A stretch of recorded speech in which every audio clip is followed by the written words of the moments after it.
Good morning and good afternoon, ladies and gentlemen, and welcome to the ACS and German Chemical Society joint webinar featuring the UN Sustainable Development Goals and the role of chemical societies in advancing those. Today, we're going to be talking a lot. We have quite a bit on the agenda for today, including remarks from the ACS CEO and Executive Director, Tom Connolly, ACS President Luis Echegoyen, GDCh President Peter Schreiner, and lectures from Mary Kirchhoff and Regina Palkovitz of ACS and the German Chemical Society. After that, we'll have a wonderful panel discussion regarding this greater topic. And then we'll have a very quick virtual signing ceremony of the ACS and GDCh Memorandum of Understanding and Chemical Enterprise Partnership, which will be shaping the way the ACS and GDCh partner and collaborate together to advance these goals over the next few years. And at this point, I would like to welcome all of our speakers and panelists to today and thank them for their time and for their efforts in advancing the joint ACS and GDCh goals, and for taking their time today to speak on this very important topic. At this time, I'd also like to welcome Dr. Tom Connolly, CEO and Executive Director of ACS, to provide some opening remarks. Thank you. Good day and welcome everyone to our joint virtual symposium of the American Chemical Society and the Gesellschaft Deutscher Chemiker. I'm Tom Connolly, the CEO of ACS, and I have the honor of opening this event today. In February of this year, our two governments renewed the Science and Technology Cooperative Agreement. Germany and the United States are natural partners in science, technology, and innovation. With our long scientific histories and the significant investments in R&D, our countries recognize the value of research. As we are all too well aware, 2020 has proven challenging on many fronts. However, COVID-19 has demonstrated the critical role that science, scientists, and international scientific cooperation play, not just in ending this pandemic, but in so many aspects of our daily lives. ACS and GDCh have the opportunity to look forward and to assess how we, as leaders of the chemistry enterprise, can harness the power of chemistry to advance a more sustainable future. To that end, ACS and GDCh today will sign our 5-year Chemical Enterprise Partnership Agreement, which outlines our collaborative priorities in the coming years. This agreement highlights areas where chemistry will play vital roles in advancing human health, sustainable energy, and quantum technologies, to name just a few. These intellectual investments are essential to building a more sustainable world. And we are grateful that our partnership will continue to be aided by the involvement of German agencies, such as the German Research Foundation and the German Academic Exchange Service. Our program today involves colleagues from both our organizations. We will have two principal speakers, Dr. Mary Kirchhoff, representing ACS Scientific Advancement, and Dr. Regina Palkovitz, my apologies, of the GDCh Sustainable Chemistry Division. Following their talks, Dr. Wolfram Koch, my counterpart at GDCh, will moderate a discussion. And now it is my pleasure to welcome the presidents of ACS and GDCh, Professor Luis Echegoyen and Professor Dr. Peter Schreiner, and I'll turn the floor over to Professor Echegoyen. Great, thank you very much, Tom, for the kind introduction. Hello, everyone, and greetings from El Paso, Texas. As the 2020 ACS president, also known as the pandemic president, I have to say that this has been a very unusual and challenging year on multiple fronts for everyone. Although this has been extremely difficult on us as individuals, I am pleased to see that the scientific research community has persevered and carried on as much as possible. I must praise my own research group for their hard work, which has yielded amazingly interesting science that is quickly making it to print. I am also pleased to join you all today as we celebrate the signing of our renewed cooperative arrangement with the German Chemical Society. GDCh and German research is no stranger to me. Over the course of my career, I have had many collaborators in Germany, and together we have conducted some remarkable research. Although not a formal collaborator, Peter Schreiner is a very dear friend of mine from the physical organic community, and we have met regularly, at least every other year, at the Physical Organic Chemistry Gordon Research Conference in New Hampshire. In my former role as director of the chemistry division of the US National Science Foundation, Germany was one of our top collaborators, having established enduring programs such as the International Collaboration in Chemistry and the German Research Foundation, and other global partners to explore highly innovative areas of chemistry with international teams. Our continued partnership with GDCh highlights this type of partnership building.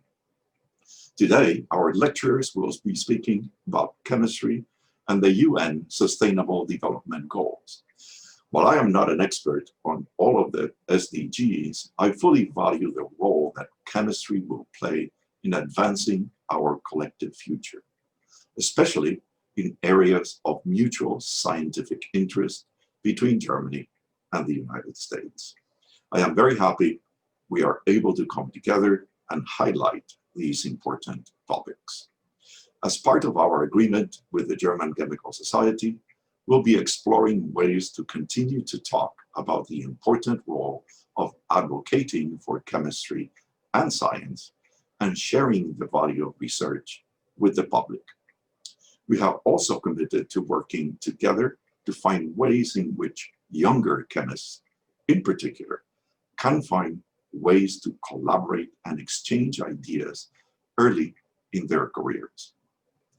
ACS and the GDCh have a long history of collaboration. Previous partnerships have included the Chemical Sciences and Society program, the CS3 program. By the way, that was one of my babies when I was at the National Science Foundation. Transatlantic Frontiers of Chemistry, and other collaborative programs. For years, ACS has proudly sent US undergraduate students to German laboratories through the International Research Experience for Students in partnership with the GDCh and the German Academic Exchange Service, the DAAD. This was another one of my babies while I was at the NSF.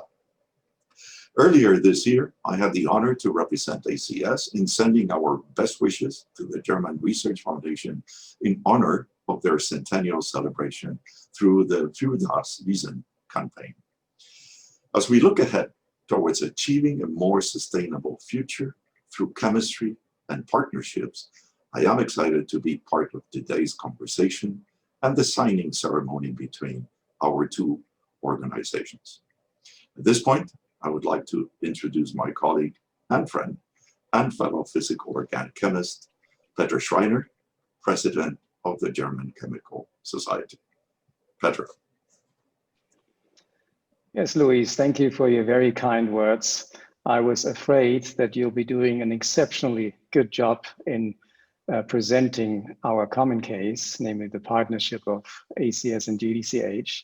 So I figured I will not simply repeat what you said. I simply say all of this is true, and thank you for putting it into such good words. I will rather take a personal approach to this speech because I thought I'll be meeting friends today, and I do. We are friends, and I think it's important to say that both at the personal level, between the two of us, between many of the members that are present and in the US and in Germany, but also with befriended societies. My history of friendship with the US goes back a long time. As a matter of fact, I renewed today my ACS membership And I was reminded of two things. First of all, it is my 30th renewal.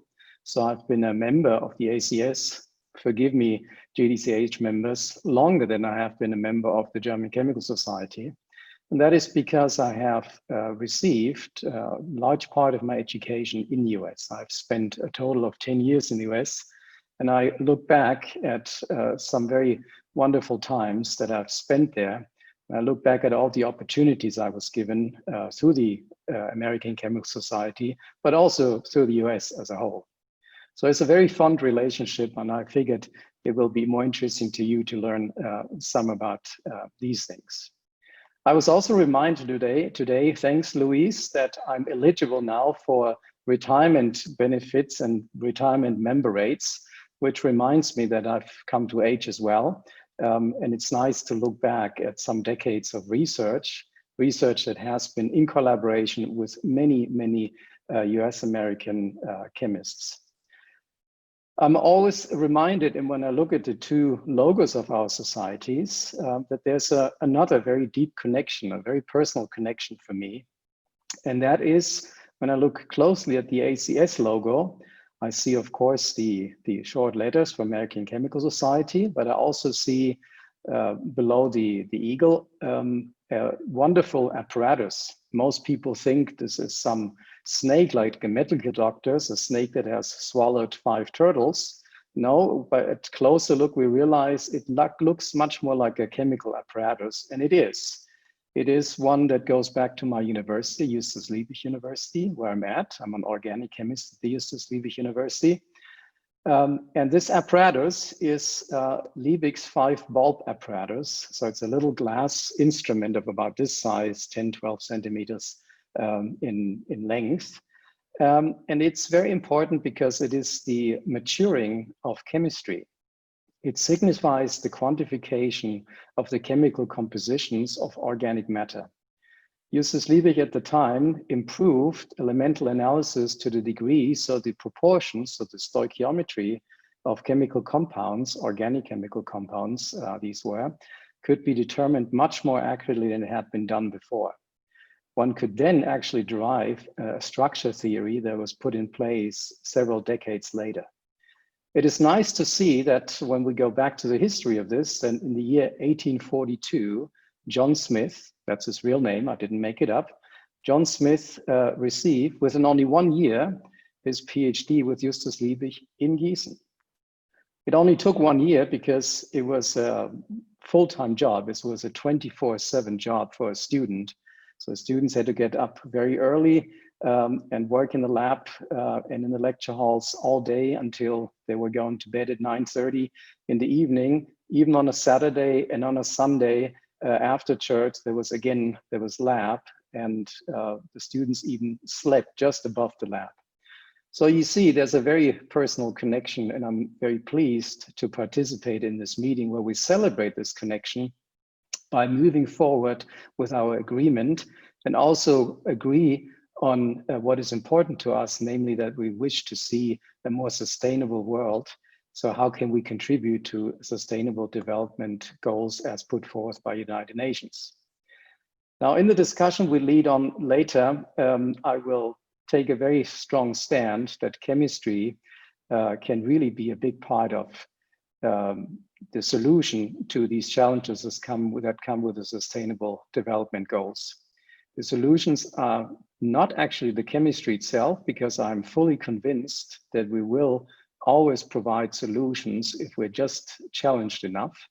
I firmly believe that, but that we also emphasize the role that we can play as chemists, as scientists, to educate the public.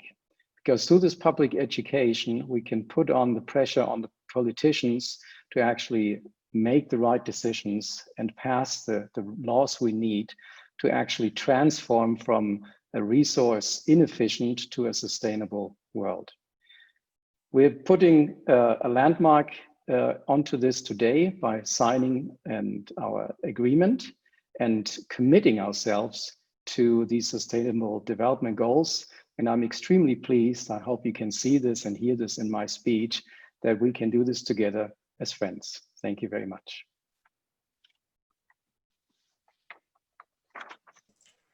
Excellent. Thank you very much. And now we'll have Dr.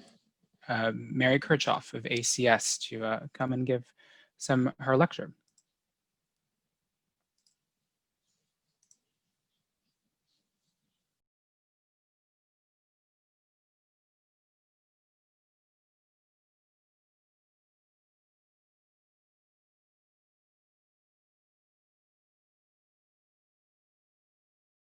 There we go, unmuted. Okay. Thank you, Christopher. It's a pleasure to be here. Can everyone, Christopher, can you just confirm you can see my screen and hear me? Yes, we can. Okay, wonderful. It is a pleasure to be here today and to celebrate the signing between ACS and the Gesellschaft of the Chemistry Enterprise Partnership, which is built on the UN Sustainable Development Goals. I'm delighted to be part of this ceremony, and I will say on a personal note that once it's safe to travel again, my first stop will be in Germany because I have a new granddaughter there who was born in May, and the only way I've been able to see her thus far is on Zoom. So I'm looking forward to that trip. So during my brief remarks this morning, I'd just like to talk a little bit about chemistry's role in achieving the Sustainable Development Goals, as well as talking about ACS's efforts in doing so. So everyone is familiar with this wonderful framework that the UN has developed for basically the world's to-do list, it is frequently referred to. Oh, sorry, forgot to share my video. Thank you, Christopher. That helps. I need those little reminders. So the UN Sustainable Development Goals really provide the framework for achieving a sustainable future. And everyone is familiar with this beautiful graphic. And so what I'd like to do, and now it's not advancing. Okay. Let me stop sharing just a moment and try to restart that. It has frozen completely. Okay, there we go. As Peter pointed out, chemistry really does play, and now I've lost my video again, haven't I, Christopher? Nope, your camera's on, but it looks like good. you need to share the screen again. All right, sorry, this is not going exactly as planned. It seems to be all or nothing. And I've been on so many of these calls, I apologize for not getting this correctly. Okay, now let's see if we can get everything. All right. Yes, now you're all set. Splendid. Hopefully it will advance this time. Chemistry does play a very crucial role in terms of achieving Sustainable Development Goals, but 17 goals are an awful lot to address. And so at ACS, we took a look last year at those 17 goals and identified 7 where we think chemistry is going to really have the biggest impact. And you see these 7 goals illustrated here. And I'll talk a little bit about just 4 of these goals to give you some illustrations of how chemistry can address these Sustainable Development Goals. But in addition to those 7 goals, we identified 5 other cross-cutting Sustainable Development Goals that really reflect the ACS's core values, and things like quality education, gender equality and reduced inequalities. Globally, of course, we're all focused on this issue now, far more than ever before, I would say. The chemistry enterprise certainly makes major contributions to work and economic growth. And as is seen through today's signing of our chemistry enterprise partnerships, these partnerships are really essential to advance the goals. No single entity can do this alone. This is really going to take a lot of concerted effort going forward. And so what I'm going to show in the next few slides are just 4 of these goals. The text underneath are some of the targets that the UN has identified that's specific to each of these goals, and then illustrate through a couple of chemistry examples how chemistry can really contribute to achieving the Sustainable Development Goals. So for example, with zero hunger, these are a couple of the targets underneath SDG number 2. And with those 17 goals, there are 169 individual targets under these. So there's a lot of detail and depth that is provided by the UN that underpin that framework. So one of the key ones, if you look at the second bullet here, ensure sustainable food production systems. So how does chemistry contribute here? Through fertilizers, through pesticides that can increase production, but at the same time are not going to do harm to human health and the environment. So here's one example. This is, and all of the examples I'm going to show you are drawn from the Green Chemistry Challenge Awards. This is a program run by the EPA, and ACS has been partnering with EPA for the last 25 years on this very valuable program that highlights some of the achievements in green chemistry. So Dow AgroSciences received their award for developing Instinct, which is a product that is applied to crops to stabilize the nitrogen fertilizers to reduce nitrous oxide emissions. 75% of all nitrous oxide emissions come from agriculture. And so the active ingredient in Instinct is nitropyrin. And this is applied to the fields as a micro-encapsulated suspension, and it works by inhibiting nitrification. So you don't get that loss, that nitrous oxide loss into the atmosphere, as well as the runoff into the water supply. And it's estimated that this technology in 2014 resulted in an extra 15 million bushels of corn. And so these developments that are based on chemistry across the agricultural sector are critical in achieving SDG number 2, because with over 7.5 billion people on the planet, we need to be able to feed people more efficiently than we have in the past. I think that SDG number 3, health and well-being, is front and center on many people's minds. We see the contributions that chemistry makes in terms of developing therapeutics, vaccines, medicines. Right now, we're very much focused on COVID-19, but as the UN points out, we need to end epidemics related to AIDS, tuberculosis, and malaria. In addition, chemistry can contribute to health and well-being by reducing the amount of hazardous chemicals that are released to the air, water, and soil. And so an example here of sustainability in action comes from Merck and Codexis.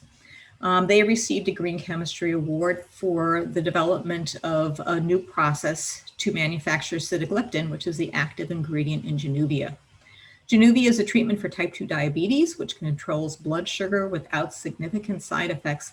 And it's very important because certainly in the US, there's been a tremendous increase in the number of patients being diagnosed with type 2 diabetes, in large part because of our lifestyle of, quite frankly, eating too much and exercising too little.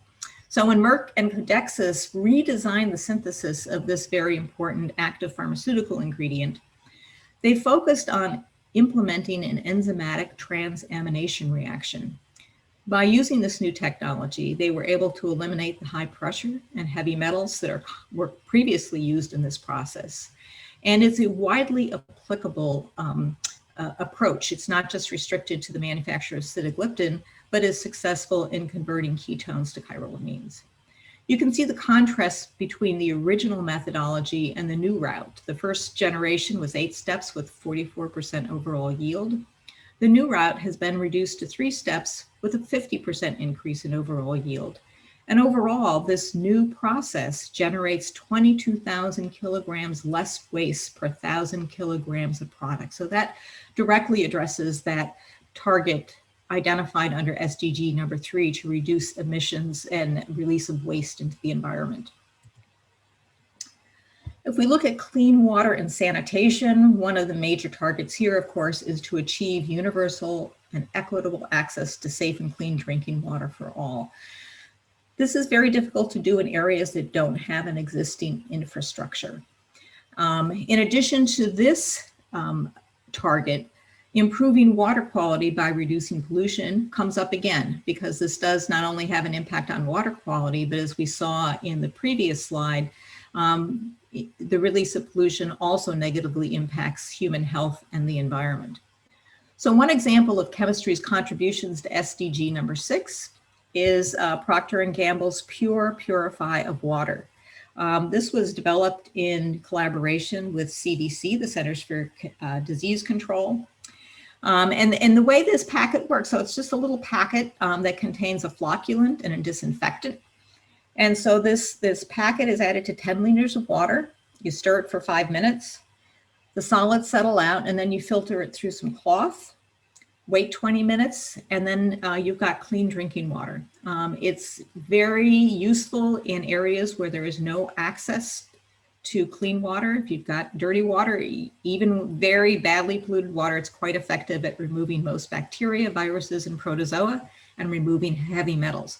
So this has been a technology that has been implemented in rural areas around the globe where there is not ready access to clean drinking water. I mean, we view that as a basic human right, and there's still many people around the world who do not have access to clean and safe drinking water. And the last example has to do with energy. Obviously, moving from fossil fuels to more renewable energy will help not only with the energy SDG, but also SDG number 13 on climate change. Energy efficiency is also another part of this equation, that we need to develop processes that are going to be more energy efficient. And an example here comes from Sitech, which was focused on coming up with a way to minimize the aluminosilicate crystals that build up in heat exchangers during the Bayer process for converting bauxite ore to alumina. The problem is when this happens, when these crystals build up, there's a decrease in the efficiency of the heat exchange. And then to remove the aluminosilicate crystals, you have to clean with sulfuric acid. And so that creates another waste stream that needs to be disposed of. So the chemistry solution here was to develop MaxHT, which is a polymer that inhibits crystal formation. So if you prevent the crystals from forming in the first place, then you don't have to go on to remove them with sulfuric acid. Annual savings vary tremendously based on the size of the plant, but anywhere from $2 to $20 million and 9.5 to 47.5 trillion BTUs. So this is another example of chemistry contributing to a more sustainable technology going forward. So I hope that gave you sort of a flavor for some of the technologies and some of the chemistries that have already been implemented with direct applications to the UN Sustainable Development Goals. And in the remaining few minutes, I wanted to just talk briefly about the next steps ACS is pursuing with respect to the SDGs. As I mentioned at the beginning of my talk, we had narrowed down the 17 SDGs to 17 where chemistry plays a very prominent role. And we have further refined that to focus on 3 themes for action, which are shown here. And I'll go into a little bit more detail on the subsequent slides. So the first one, research, innovation, and translation, aligns with SDG number 9, industry, innovation, and infrastructure. Sustainable manufacturing and sustainable chemicals management is aligned with responsible consumption and production, number 12. And then transforming chemistry education lines up with SDG number 4 of quality education. So let's take a look at research, innovation, and translation. Innovation really plays a critical role in achieving the SDGs. We're not going to be able to achieve a sustainable future with today's technologies and quite frankly, doing the same things that we've been doing for the last 100 years or so. One of the advantages of being the American Chemical Society, and I'm sure it's true for the GDCh as well, is that we work across the chemistry enterprise. We work with academics, we work with industry, we work with national labs. And so we, I think, play a very critical role in convening the community. Some of the action areas we're looking at with respect to research, innovation, and translation is to continue to advocate for federal support for sustainable chemistry research and development. I'm very pleased to say that for the first time, the Sustainable Chemistry Research and Development Act was passed by both the House and the Senate in the United States. So we are optimistic, cautiously optimistic, that there may be progress in terms of creating more federal coordination with respect to sustainable chemistry research and development. We need to bring together the academic and industry communities to look at new models for conducting research. How do we improve that translation piece? How do we break down those barriers and more quickly move academic research into commercialization? And a real ambition would be to create an international collaboration research fund, one that would support these innovative projects across the globe that would really help to achieve the SDGs through the greater and more focused implementation of chemistry. The next theme is sustainable manufacturing and chemicals management. And as everyone knows on this webinar, almost all manufactured goods are touched by chemistry. It's estimated over 95% of them. But we need to look at different ways we manufacture the goods and services that everyone across the globe really depends upon. And again, we see another policy aspect here. We have a very strong advocacy effort at ACS and continuing to advocate for policies that incentivize industry to move toward more sustainable manufacturing practices would really help to accelerate progress in this area. We are reaching out to a number of companies, actually just this week, to discuss the possibility of creating a roundtable involving the chemical industry's specific companies to really focus on how can we work collaboratively. It goes back to that partnership aspect. This would be modeled after the ACS Green Chemistry Institute roundtables, where companies come together and work in a pre-competitive space to develop tools to support research that could really help advance sustainability. And then looking at different models that already exist across the federal government to create more academic industry partnerships, again, to accelerate that translation I spoke about on the previous slide.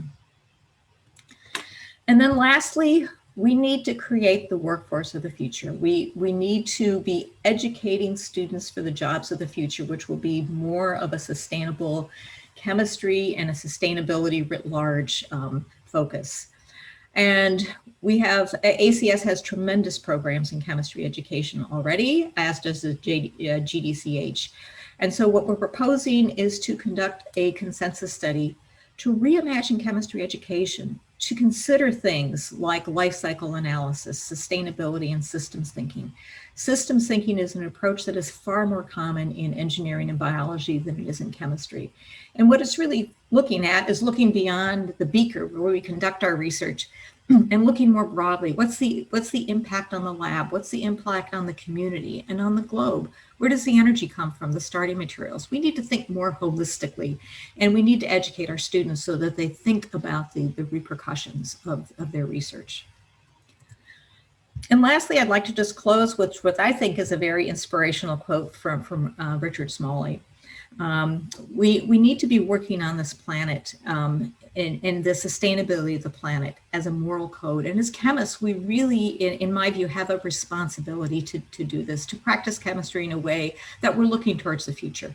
And so as chemists, we should be going out and do what we are put on earth to do, to provide society with the goods, the services, the products they depend upon, but in a way that does not harm human health and the environment. With that, I'd like to thank you for your kind attention. I again apologize for the technical difficulties at the beginning. And Christopher, I think I'm turning it back over to you. Great. Thank you, Mary, for that. It was an excellent conversation. I would also now like to invite Dr. Regina Palkovits of the GDCh Sustainable Chemistry Division.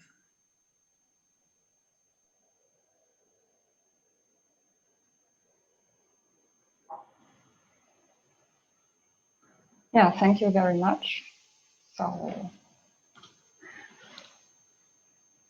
yeah, it's my pleasure to talk today. I'm very grateful for this opportunity, and so I'm very happy to tell you a bit about maybe the German view on sustainable chemistry and the contribution to the UN Sustainable Development Goals. We have already heard quite a lot of examples that indeed, sustainable chemistry is in the heart of the UN Sustainable Development Goals, contributing to various of them. And I would like to bring up some thoughts we have made up in our division on sustainable chemistry in GDCh, namely that sustainable chemistry is indeed the key discipline that will ensure the future viability of industrial society. And it certainly, as we have already heard before, about sustainable contribution of chemistry to all areas of life, including mobility, nutrition, clothing, and living. Essential for all of this will be that the idea of sustainability is introduced on all levels, including training, research, and production. And so the evolution into sustainable chemistry is clearly an integral part of circular economy and energy transition. And so I brought you today a bit of a flavor of bigger initiatives which are running on the German landscape, especially in those fields. So I would like to set the scene a bit with the carbon footprints we are facing today as a major challenge. So when you have a look what we do in our fossil age, then basically what we have as a setting is that we use our fossil resources for the production of power, the generation of power, for the production of fuels, as well as for all our chemical value chains.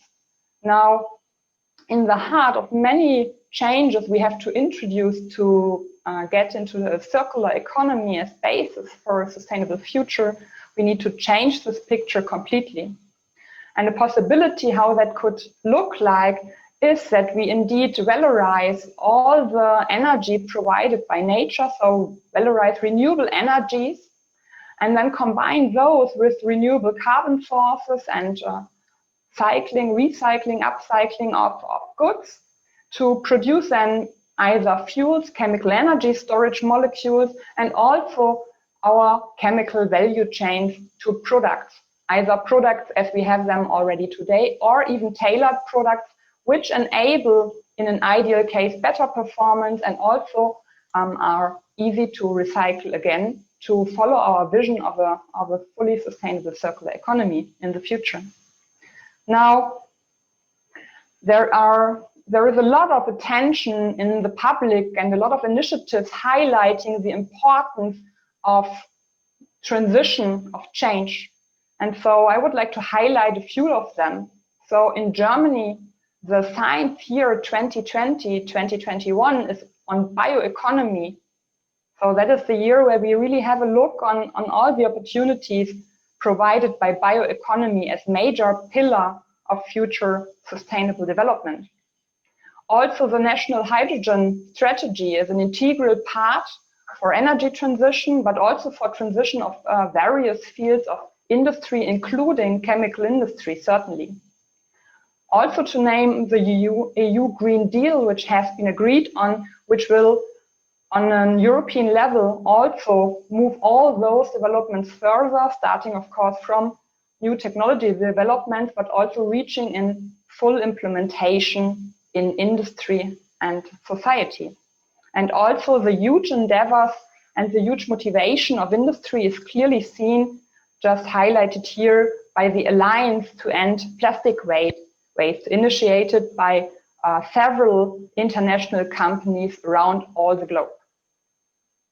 Now, with this highlights, I would like to jump in one example of our national activities in the field of sustainability.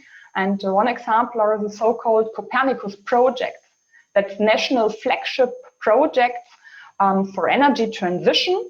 And there is a total of 4 of those projects, which are highlighted over here. And so one of this is Ensure, which is about the adjustment of the power grid for unsteady consumption, because in the future we will tackle, of course, a more dynamic supply and consumption of energy and also of resources, of carbon resources, biomass, CO2, and so on. There is Synergy, which takes care of increased flexibility of our energy system, and Inavi, which takes care of the interaction of power, gas, and heat. I would like to focus a bit more on Power-to-X, which is looking into the most efficient ways of storing renewable energy. And so Power-to-X technologies are certainly an important element of future sustainable development.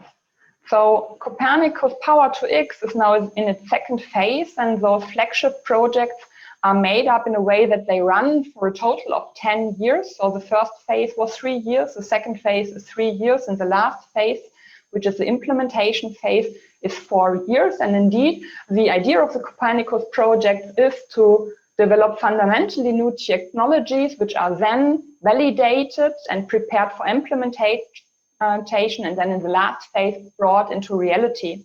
And so it's no wonder that our consortia in the Copernicus project are from all different fields, including industry, socioeconomic assessment, academia, and so the industry collaboration over here is also from all different kinds of sectors. You see that that is not anymore restricted to chemistry at all. And it's also distributed all over Germany with a budget of around 43 million for the second phase in this Copernicus project now, and a total of 16 research institutes, 24 enterprises, and 2 NGOs. Now, what do we do in Copernicus? So the Copernicus project Power2X is focused on the valorization of renewable energies together with carbon dioxide as a carbon feedstock to develop value chains towards synthetic fuels, chemical energy storage molecules, and also products such as polymers. And the basis of all the activities in this Copernicus Power2X project is a clear life cycle assessment, which is not occurring at the end of technology development, but it's more a guiding principle within the design of the different value chains. Over here, I show you in a very facilitated representation that we, in principle, have value chains which integrate electrolysis, so electrochemical valorization of either only water to produce hydrogen or a co-electrolysis to produce syngas based on carbon dioxide and hydrogen. And then following electrochemistry, there's further conversions. There is various technologies which are looked at, also biotechnology, conventional chemocatalysis, and again, electrocatalysis, to feed interesting products into application for energy carriers and also for chemical products. The technologies are evaluated by certain guiding principles, and those guiding principles include a high CO2 reduction at maximum added value, a scalability and modularization of those technologies, because we are convinced that you will enter more in dynamic and small scale processes in the future, decentralized solution and logistics, societal needs and acceptance from the first moment of development of the technology, and export capacity, because we have to be clear that Germany will be a net import of renewable energy also in the future. Another example, far away from the Copernicus project, right on the other side of the technology readiness level, is shown over here, because Copernicus is really implementation driven, forefront, very close to industry. The Cluster of Excellence Fuel Science Center is funded by German Research Foundation. It's absolute fundamental science, very early on the TRL level, and it's directed into groundbreaking innovations. And here the idea is that we cannot any longer have a view on resources in an isolated fashion, but we need to integrate all the different resources we have in terms of energy, renewable energy supply, as well as carbon resources. And that is certainly also true for all other aspects of circular economy. So what we aim for in this cluster of excellence is an integrated valorization of CO2, biomass, and also plastic waste, together with renewable energies, making use of all the potential chemistry, biology are offering. So looking into biocatalytic, chemocatalytic, electrocatalytic, and partially also photocatalytic transformation to make use of those resources, and maybe even to integrate the transformations in a way that molecules are designed for the purpose they are used in, and they contain maybe a part of CO2 and a part of a biomass-based building block, and are dynamic to be produced from both feedstocks, dependent on location and time and optimum situation. So how this can look like: you have renewable energies, you have biomass available, you may also have carbon dioxide available, either from combustion processes or at a certain point in time from direct air capture, and those will be dependent on the application field, then used to supply either hydrogen or synthetic fuels tailored for the certain application they find their best use in. So, of course, this technology development cannot be looked at just isolated. And so we are convinced that technologies, novel sustainable chemical value chains need to be developed based on the benign by design principles. So we need measures already very early on in fundamental development to find out which direction is the right one to develop further. And so as a basically one example in the cluster of excellence, we have implemented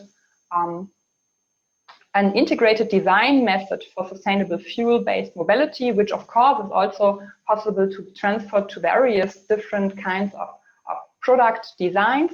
So the idea is that you don't optimize only the product itself you want to apply, but also in a parallel endeavor, you look at the ideal resource for your product and take different pathways for the production into consideration.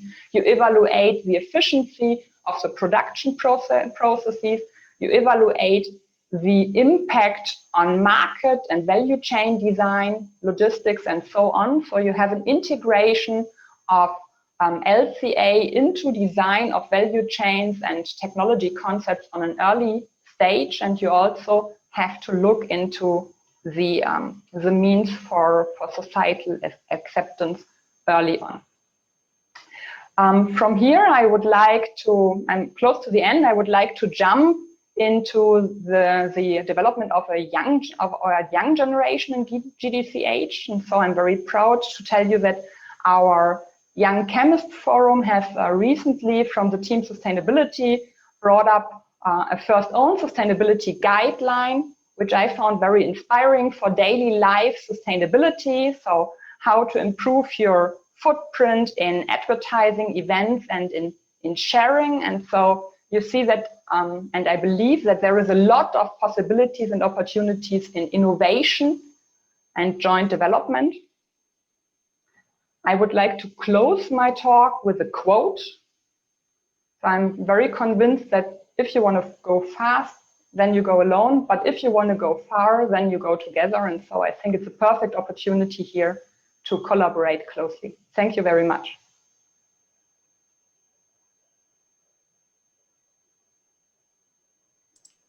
Thank you very much, Dr. Palkowitz. And at this time, I will ask Professor Wolfram Koch, who's the Executive Director of the GDCh, the GDCh German Chemical Society, who will be moderating our panel discussion today.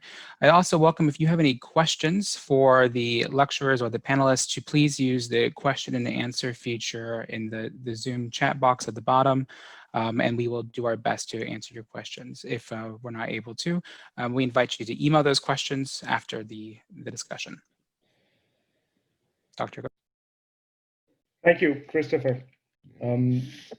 First of all, I really want to reiterate how happy we all are that this online event is now possible. We would, all of us, have preferred to meet in person as we did in the past many times. And I remember very well when this agreement that we are going to sign after the panel discussion was renewed the last time, which was done, of course, in a physical meeting and in a great atmosphere.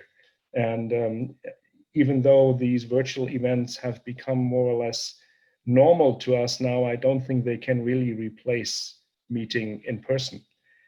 Nevertheless, as I said before, I'm very happy that we are now all together, and thank all the people that talked to us before, in particular the two presentations we just heard, which I think give a lot of food for discussion that we now want to start. Let me just very briefly say that who is on this virtual panel. Unfortunately, you don't see the panelists right now. Maybe they could also switch on their cameras. The ACS president, Luis Echegon, the GDCh president, Peter Schreiner, The two presenters from just now, Mary Kirchhoff. Sorry, Mary, that I pronounce your name the German way, but it's easier for me. Perfectly acceptable. And Regina Palkowitz, and also Steffi Dehnen, who is one of the two vice presidents of the German Chemical Society and an inorganic chemist by education and by profession. And I also want to repeat what Christopher just said. This is a panel discussion. So in the beginning, I will ask at least one question to all of the panelists, and we'll ask for a brief statement on or a brief answer to this question. But then, of course, I hope that we will also receive questions from the audience. And I must say, I'm pretty happy that we have almost 200 participants right now, which is quite a big number for an event like this. So let me start by asking each of you, since we have heard already a lot about the SDGs, and we all know that, or how important these sustainable development goals are to, well, to put it trivially, to make this world a better place. And we also know that in almost all of these 17 goals, chemistry plays a very important role. In some of them, it is very obvious. In some of them, it's not so obvious, but if you look more into the detail, you see that all the changes that are necessary to achieve these goals need input from our discipline. So my first question to all of you is, we have 17 of these SDGs. What is your favorite, your personal favorite SDG, or more, a bit more seriously, in which area can we as chemical societies have the most impact on fulfilling the goals of the SDG? And since in normal panel discussion, it's much easier. You go from left to right or from right to left. Here I now have to do it my way and see look at the pictures. Steffi, you are on the top left corner on my screen. So I would give that question to you first. What a pleasure. Thank you very much, Wolfram, and thank you very much, everybody, for having given us so insightful presentations already. Well, actually, Mary has already highlighted several of these very, very crucial SDGs, and Regina also took on with this. And actually, I have a couple of favorites, so it's difficult to say just one. But if I were to exactly choose one, I would probably choose a very general SDG, and maybe astonishingly for a chemist, I would say it might be quality education, as I think in a long-term way, it is the basis for everything else. And we have to say that the children are our future, and this way we would give probably, by telling them the critical facts, we would serve to grow a responsible next, or more responsible next generation. So this is maybe a basis for everything else. Yet regarding immediate impact, of course, we have to think of something like consumption, production, or affordable and clean energy. These things are really chemical issues. Yet choosing just one is difficult. So for this, I would probably, keep the basis on our children and the education. Thank you. Mary, your turn now. I like what Steffi said, because education, as studies show repeatedly, are a way of bringing people out of poverty and many of the underlying conditions. In terms of chemistry, I think, again, it's hard with 17 to narrow down. The two that I think are critically important and inextricably linked, though, are energy and climate change. We continue to see the significant impacts of climate change, from more intense storms to the horrible wildfires that continue to plague the United States, and earlier this year in Australia. And so really focusing on, coming up with economically viable alternatives to the burning of fossil fuels, I think, is very important. Thank you.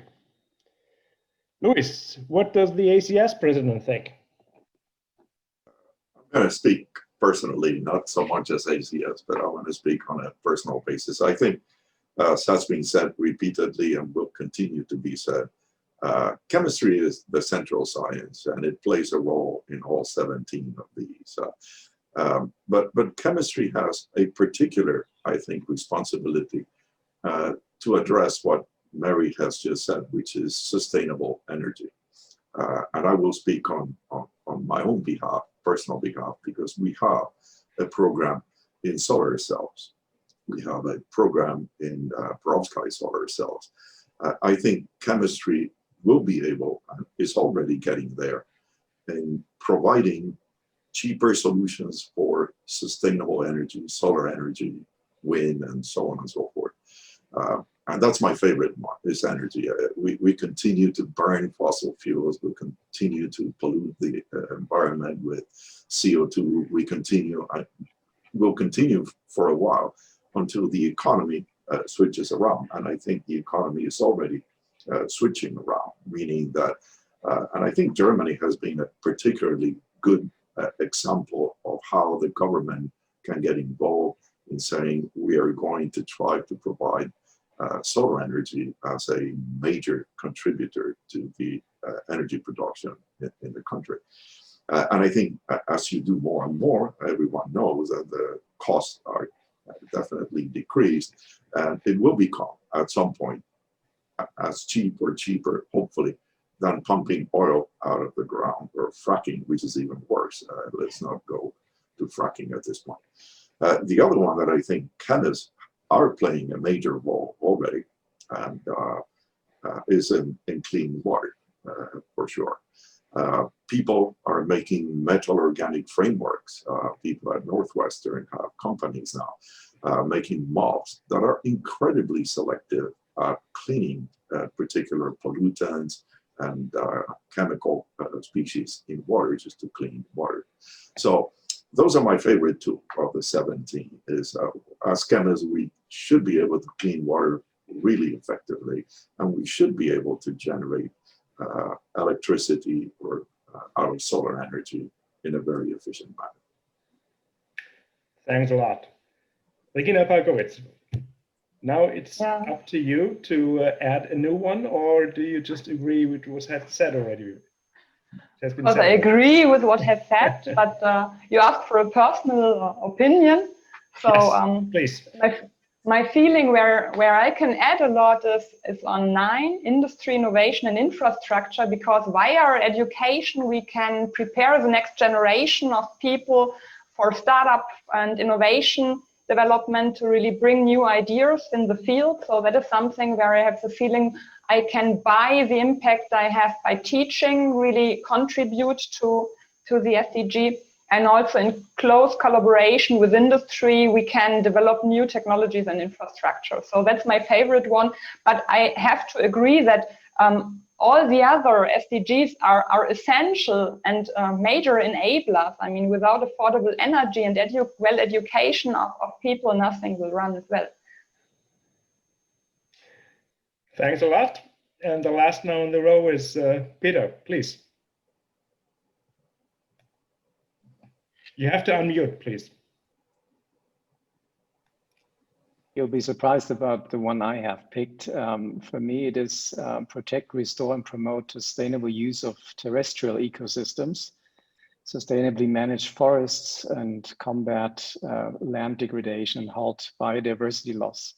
Now, of course, the word that's important here, especially as a German, is forest. We have a strong association to our forests, and to see them go all over the world is a sad thing. Now, what does this have to do with chemistry? Quite a lot, because if we look, at the deforestation, very often it is to provide a better conscience for our energy needs. Instead of digging up oil and gas from the ground, we say, well, we use power crops, we have palm oil, we use this as resources. So we cut down beautiful forests, instead have monocultures there, and that's supposed to be much better. So the reason why I'm saying is because, yes, chemistry is the enabling technology. It's quite amazing that we can take, these natural resources and provide resources for the chemical industry or for fuel needs. But at the same time, we should not forget about our political responsibility to say and declare to our policy and lawmakers that this is not the end. We have to go far beyond, just growing plants for energy needs. So I think as chemists, our chief responsibility is to provide solutions, but then also see what happens to these solutions in the hands of the policymakers. So we need to have a much stronger advocacy in politics, or even better, have more politicians in the decider positions. So I see Nancy Goroff is running for Senate. This has been all over the place, and I've sent her multiple messages and encouraging her to do this. And I wish many more of us did this. We're lucky at the moment. We have a chemical physicist at the head in Germany, and I can tell you this has been very good, especially when it comes to renewable energies and supporting science. And I think we just need to take a much stronger stand in getting our hands into politics. Yeah, many thanks. I think we all agree that it is very helpful if politicians understand how the world functions. And unfortunately, there are too few of them. And we can only hope that in the future, there will be a little more than only a handful or something like this. But I think also the answers showed how diverse chemistry is, and in how many different areas we can make a contribution. And I'm pretty sure that in addition to all that, what you have said, there are many, many more aspects where we should really take an active role and help through the science that chemistry offers to work on the solutions that this world needs. One of the aspects that was mentioned, I think Steffi in particular, you did that, was the education. And I totally agree with you that education is one of the key points that we need to address. And interestingly enough, there was our Younger Chemists Forum. They're very active in all these aspects, also when it comes to questions from sustainability. We've just heard about this from Regina Palkowitz. And one of the things they were asking their members, in particular when it comes to education, is, are we learning the right things right now? Are we learning, and they're not so much talking about schools here, but probably more about chemistry education. But for example, one of the questions which I thought was rather interesting, are we learning to enable us when later we are employees of a company to influence the sustainable development in that particular company? Is that something that we get taught at the university? And I mean, this is an open question, but I would really like to put that question also to you. When we talk about education, what is the fact that is really needed most now? Is it just in quotation marks to learn about sustainable chemistry, to have synthesis where you don't have that much solvent as you had in the past, or is it more the general aspect that is needed? Who wants to comment on this? So, Steffi. So maybe as you named me directly, maybe I can get back a bit. I think it's absolutely necessary to think about how to maybe modify chemical education at universities and how to change our curricula, maybe in this regard. Yet I think that the problem is rooted much earlier. And I think the problem that also Peter addressed, that politicians should be more and more in science, or vice versa, scientists should be more in politics, is one of the reactions to that, because we have the impression that people who run our countries are not aware of the problems enough. And I think you may look up books like 1,000 Things You Need to Know as an intelligent person or so, and you will find hardly one piece of science, of natural science in there. So there's maybe E equals mc square, and that's what you have to know as a human being about science. And it's much more behind that. So I really try to get all kinds of human beings, starting out from children, but also, of course, students at schools and universities, to think a bit more into this direction. And I think if this were settled somehow, then it's much easier to think about how to educate the chemistry students into these specific directions if everything else is more or less normal. but it's absolutely necessary to bring this also into the public, into the general public, all these kinds of thoughts, which is more covered by, don't know, sports or history or things like that, which are much more common. Any more comments on this particular issue? Regina.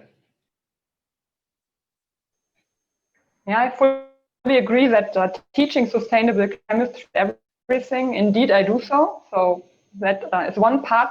But I also believe that we have seen in all the different examples for future development, it's a very interdisciplinary and cross-disciplinary endeavor we are facing. And so that has to reflect in teaching.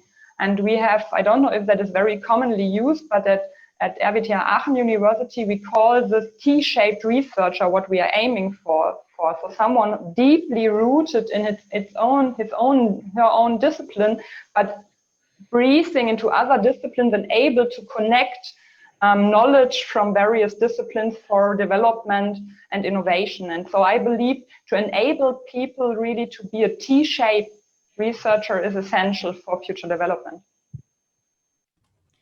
Yeah, and Wolfram, if I could just add that yes, sure, Mary.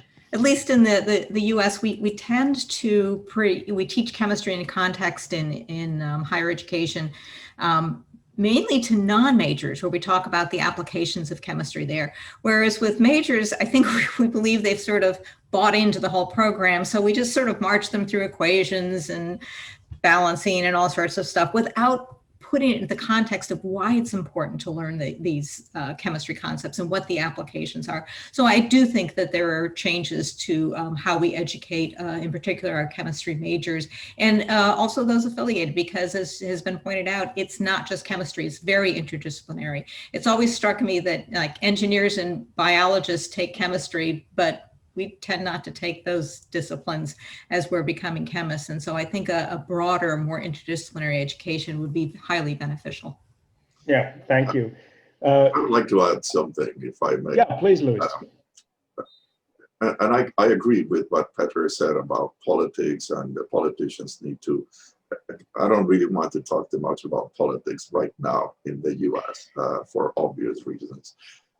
But the truth of the matter is, Melanie Cooper was a faculty member in my department when I was chair at Clemson.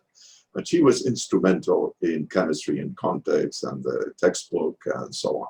And for a long, long time, chemists have actually figured out how to teach chemistry better and how to put it in the right context, meaning the interdisciplinarity of it and so on. But it takes a will from the chemistry community to actually enforce this.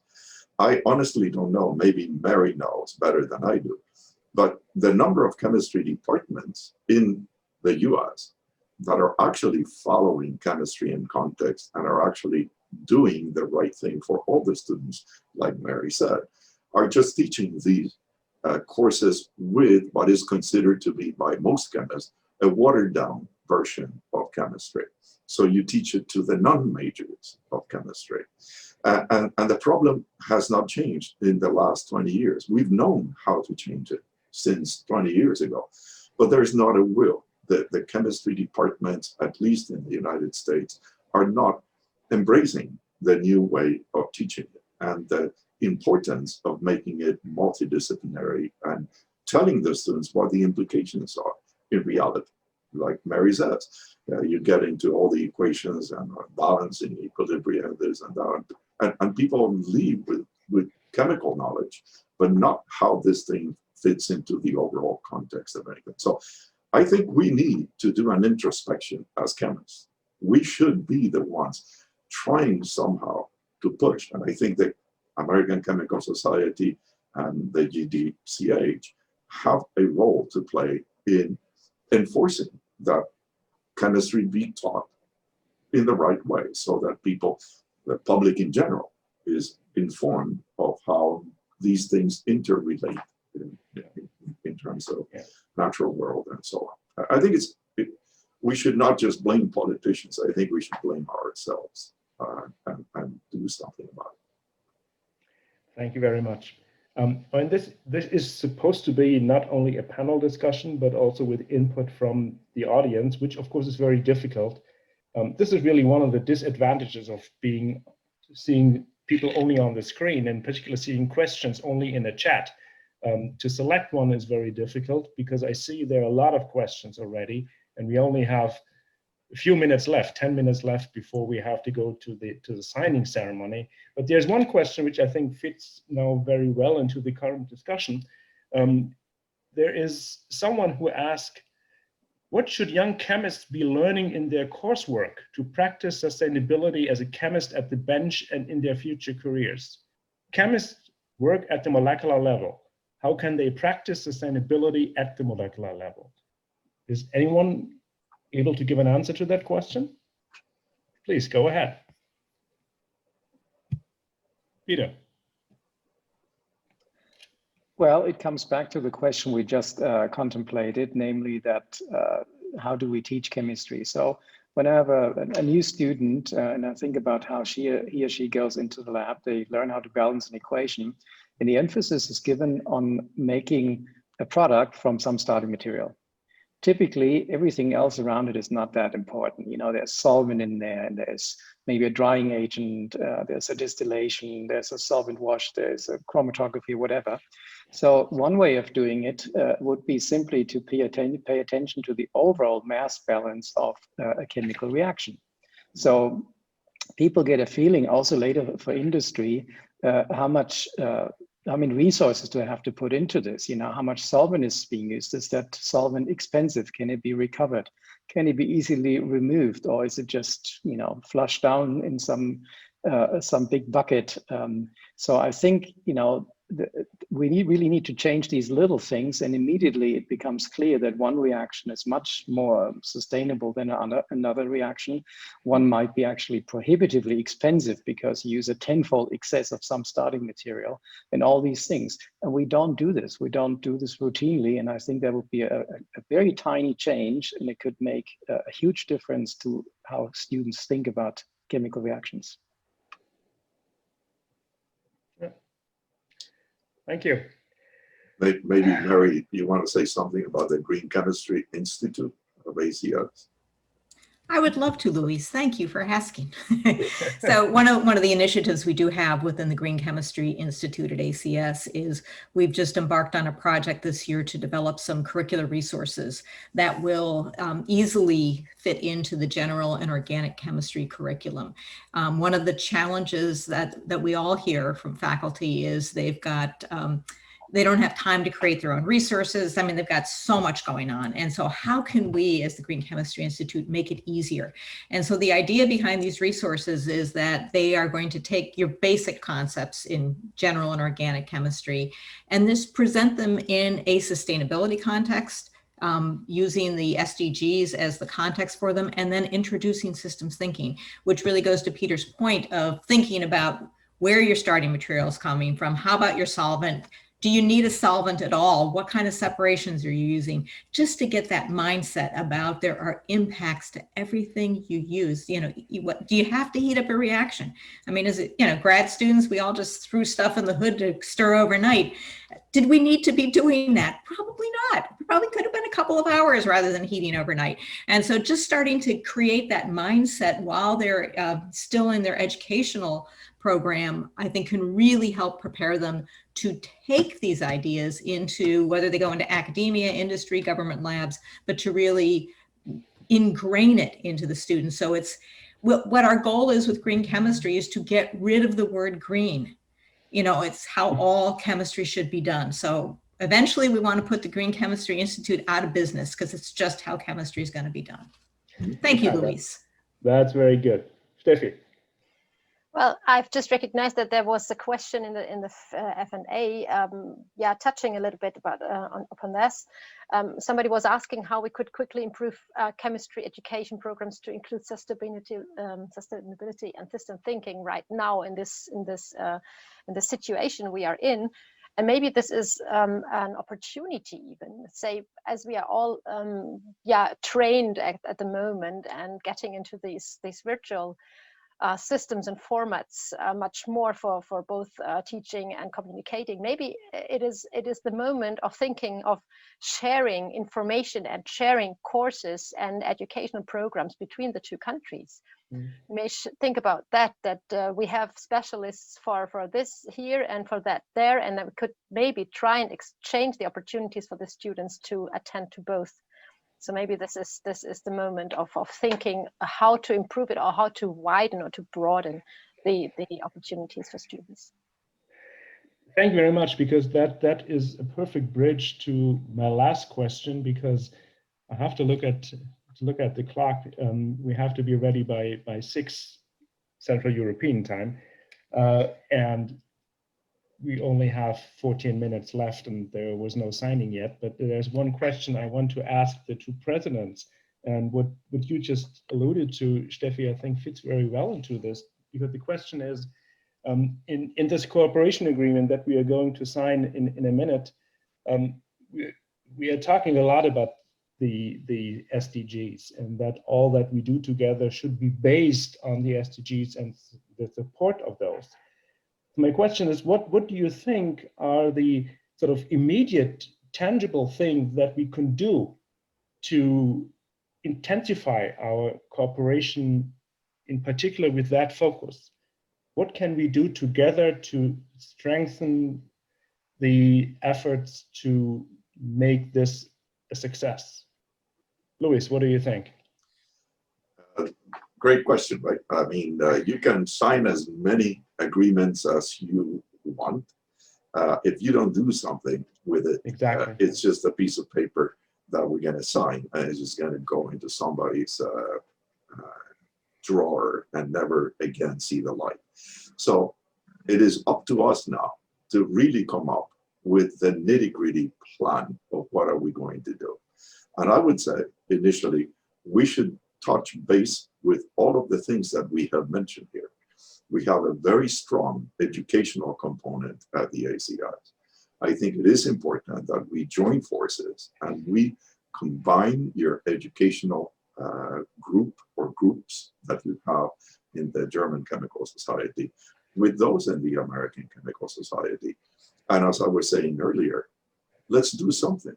That, you know, I keep being reminded of the song by Simon or Garfunkel about after changes upon changes, we're still basically the same, right? You know how to teach well, you know how you have to approach this in the classroom to engage students and so on, but we don't do it. And it's a matter of implementation. So what you're asking is probably the best question of the whole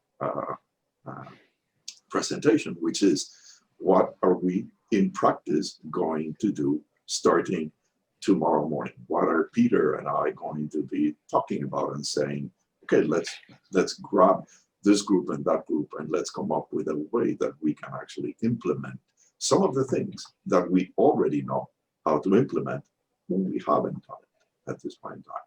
And education is obviously a topic that everyone is interested in because it is a basis for changing things, right? I think we could start there. If we could clone Angela Merkel and bring her here for the next 4 years, that would be fantastic. Unfortunately, we have a lot of politics that we have to get rid of in this country before many of these things can actually move forward. So education is one of them. And I think green chemistry is another one. We have a Green Chemistry Institute. I think we should join forces. You identify key people at the GDCh, and we identify key people in our Green Chemistry Institute. And we put it together. And we have a meeting and we start talking about how do we do this tomorrow? Not just another piece of paper signed by the presidents. Sounds very reasonable. Thank you, Luis. Peter. Yeah, I think at the end of the day, everything only comes to fruition when people are involved that are friends with each other. So, you know, I see this with Louise and myself. I mean, we have actually been talking about these things way ahead of time. For instance, we want to make it easier for members of one society to sustain membership in the other society, for instance, by offering attractive secondary memberships of that sort. It's probably a bad name, but you get the idea. That's one thing. The other thing is, as Luis just said, it's bringing people together. I've actually taken note of the Green Chemistry Institute and would like to follow up that idea that we name people here in the German Chemical Society that would really make that tie to that institute. Unfortunately, the name is a little bit difficult here in Germany. We have to probably call it, in line with our goals, the Sustainable Chemistry Institute, because we have a very strong Green Party. So yeah, that's a very good suggestion that you're making here, Luis, and we should really pick that up and fill it with life. And remember, in just a year and a half, Angie will be out of a job, so you can make an offer. But we will then have the problem of finding someone suitable to replace her. We won't switch. No. And by the way, Peter, we can talk some more later on about the dual membership. Since you and I had that conversation, I've been, I don't know if the word is pushing, Tom is listening to me, so, but I have been trying very hard within ACS to push the concept of dual membership with Germany in particular.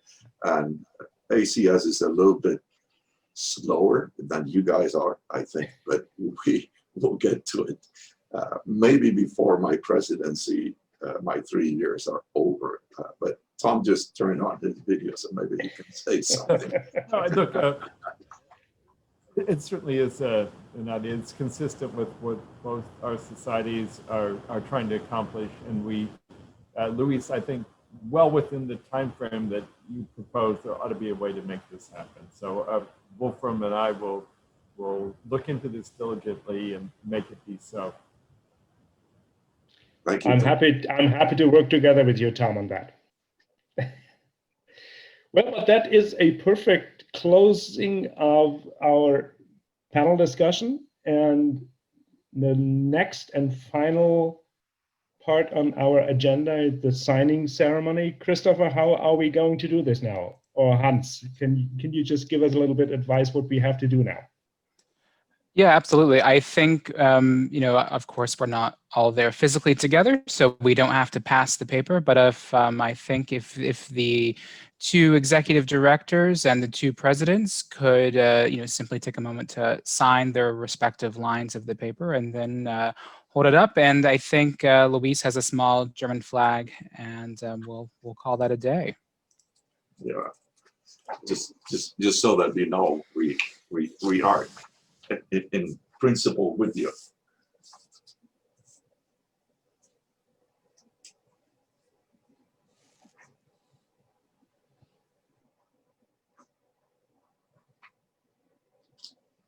There we go. Duly signed. Unfortunately, you had sent me one that had been signed by the two of you, so this should be completely a done deal. Well, excellent. Thank you. Wolfram, you are muted. Thank you. Probably too bright to pick this up, but I have duly signed this. It's probably only see a white sheet of paper because there's too much spotlight. Are you going to take a picture, Chris? But I signed it too. Okay. You can probably take a picture. I think, yeah, absolutely. One of my colleagues is working on getting a screenshot. Okay. Okay. So shall we put shall we put up it again, or? Yes, please do. Okay. Because to be honest, I don't see anything on my screen right now. I don't see anything either because it's too bright. Yeah. But my hope is that it does show up. All right. Well, we'll definitely do our best here, and I'm going to try to take a picture as well. But you know, through the virtual world, it can be a little challenging. And one of my friends calls this a what is it? The family TV family picture. The Brady Bunch picture. The Brady Bunch picture. All and right. let us promise next time we do it physically again, huh? Yes, we definitely have. All right. Well, thank you all. Great. Thank you. All right. Wolfram, you, do you have any last remarks? Well, yes, I think this was a great event, and I'm very happy and proud that we were able to put it together. And I now look very much forward that we really put the things to life that we just signed, that we do things together to supporting the 17 SDGs, and that we continue to work together as well as we did in the past, maybe even a bit closer when I just think about this membership issue. And yeah, it was a great day and it was a great event. And I thank everyone very much for attending. I thank all the panelists for their presentations, for their answers to my questions and to the questions from the audience. And it was great. Thanks. I think we should make a point of holding, hopefully, a face-to-face meeting approximately a year from now, where we can actually say, what did we do? Did we accomplish anything? That we should certainly do. That is a perfect idea, and I very, very much hope that we will be able to meet each other in person then. Yeah. Yes. And again, also for the solution of this problem, chemistry is very important. Mm. Yeah. All right. So Thank until you. then, stay all healthy. Yes, Yeah. everyone. Thank you very much.